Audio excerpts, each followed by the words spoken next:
नमस्कार दोस्तों, स्वागत है आपका हमारे नए वीडियो में। आज हम लोग बात करेंगे जो महाराष्ट्र में हिंसा हो रही है उसके बारे में। आज हम लोग उसके बारे में डिटेल से समझेंगे कि ये क्या है और ये कैसे पॉलिटिक्स लोग अपनी अपनी सीख रहे हैं। तो चलिए आज हम लोग इसके बारे में बात करते हैं। क्या आपको पता है कि आज भी भारत के एक हिस्से में हिंदी बोलना गुनाह बन चुका है, जहां आपको सिर्फ इसलिए पीटा जाता है क्योंकि आप बिहार या यूपी से हैं, जहां मराठी अस्मिता के नाम पर गुंडों को खुली छूट मिल चुकी है और सरकार चुप है, बॉलीवुड मौन है और मीडिया इसे छुट्टा मुद्दा कहकर नज़रअंदाज कर रहा है। मुंबई में हर दिन हजारों मजदूर बिहार और यूपी से जाकर ईंट उठाते हैं, टैक्सी चलाते हैं, इमारतें बनाते हैं, होटल में काम करते हैं, लेकिन बदले में उन्हें क्या मिलता है? तिरस्कार, धमकी और अब तो हिंसा। मनसे और कुछ मराठी कट्टरपंथी संगठन खुलेआम हिंदी भाषियों को टारगेट कर रहे हैं। बस में हिंदी बोला तो थप्पड़, मेट्रो में हिंदी बोला तो धक्का, रेलवे स्टेशन पर बिहारी कहकर पीटा जा रहा है। अभी हाल ही में एक वायरल वीडियो में देखा गया कि एक ऑटो ड्राइवर को सिर्फ इसलिए मारा गया क्योंकि उसने मराठी नहीं बोली। उससे कहा गया ये महाराष्ट्र है, हिंदी नहीं चलेगी। भाईचारे की बात करने वाला ये देश कब भाषा के नाम पर इतनी नफरत करने लगा? क्या एक मजदूर का सबसे बड़ा अपराध ये है कि वो हिंदी बोलता है और गरीब है? हकीकत तो ये है कि मराठी को बचाने की आड़ में हिंदी भाषियों को गालियां दी जा रही है। ये सब भाषा की नहीं बल्कि वर्ग संघर्ष की लड़ाई बन गई है, जहां पैसे वाले हिंदी बोलो तो चलेगा लेकिन गरीब बोलो तो देशद्रोही।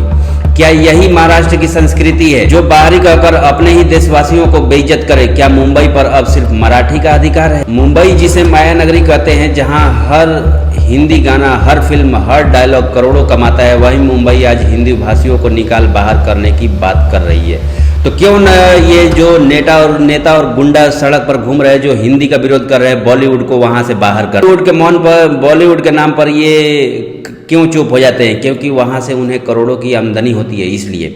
बॉलीवुड के बड़े बड़े सितारे हिंदी में फिल्में बनाकर हजारों करोड़ कमाते हैं, लेकिन अब एक गरीब ऑटो वाला को पीटा जाता है तो कोई ट्वीट नहीं करता, कोई स्टेटमेंट नहीं देता।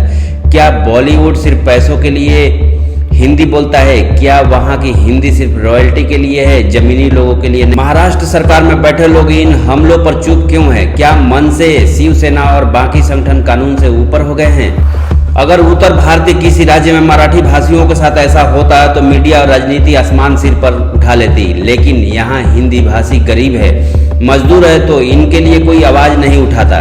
पुलिस में रिपोर्ट होती है लेकिन कार्रवाई नहीं होती। राजनीतिक दल वोट बैंक देखकर मौन साध लेते हैं। मैं ये बताना चाहता हूँ कि हिंदी कोई दिल्ली या लखनऊ की भाषा नहीं है, ये इस देश की आत्मा है। ये वही भाषा है जिसमें संविधान लिखा गया, जिसमें भगत सिंह ने इनकलाब जिंदाबाद कहा और जिसमें रामायण पढ़ी जाती है। अगर हिंदी महाराष्ट्र में नहीं चलेगी तो फिर क्या सिर्फ बुलेट ट्रेन और बॉलीवुड के लिए हिंदी रहेगी? क्या ये देश सिर्फ अमीरों की हिंदी स्वीकारेगा, गरीबों की नहीं? इस समय के जो परिस्थिति बन गई है, इसके लिए सवाल पूछना भी जरूरी हो गया है। क्या हिंदी भाषियों का कोई सम्मान नहीं है? क्या बिहारी और यूपी वाले हमेशा बाहरी कहलाएंगे? क्या देश में एकता की बात सिर्फ 15 अगस्त और 26 जनवरी तक सीमित रह गई है? क्यों नहीं कोई नेता इन हमलों के खिलाफ सख्त कानून लाता है?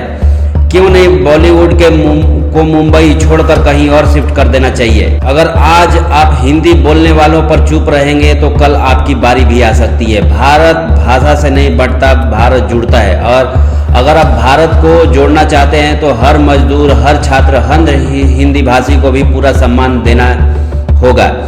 इस वीडियो को हर उस शख्स तक पहुंचाइए जो आज भी सोचता है कि बिहार और यूपी वाले सिर्फ बोझ है। नहीं साहब, ये वो लोग हैं जिनके दम पर देश चलता है। अगर आप भी इस अन्याय के खिलाफ है तो इस वीडियो को शेयर कीजिए, आवाज़ उठाइए और पूछिए क्या हिंदी बोलना अब गुनाह हो गया है?